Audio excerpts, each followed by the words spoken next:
Cara buat sosis ke mana? Hotdog. Berahi ni. Pak kita deh. Mula-mula kami dulu tu. Kami. Tak tahulah gapo dia ni. Kita tengok. Bersih-bersih ni. Dia pakai glove. Dia pakai sarung tangan. Kami dulu. Kami dia. Kita pun sumbat dalam mesin. Lepas tu waktu ambil tu. Sedikit. Pak, dia ada golek dia, weh. Jadi bulat gitu. Baru tahu. Lepas tu lenyek waktu ambil gitu. Pelik ni sosis dia ni. Begini, weh. Acara dia. Lepas tu. Minyak. Minyak ke? Minyak mahal ni. Minyak ni lazat ni. Minyak sapi. Tu. Dia goreng dengan minyak sapi. Patut sedap. Patut serenok.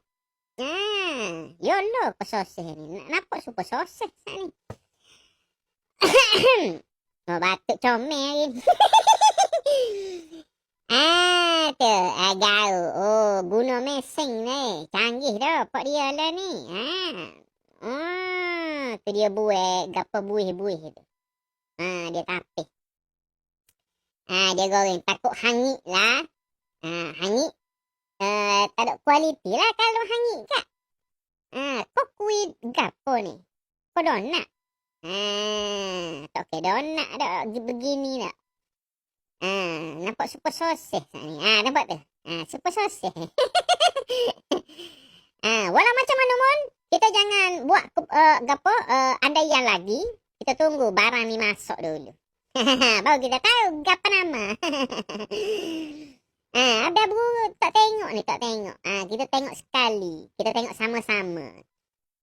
Tak kecak kuih lagu ni. Tu comel sedap ni, rapuh ni gani ni. Super sosis. Goreng dalam tu pula. Bukan sosis ni.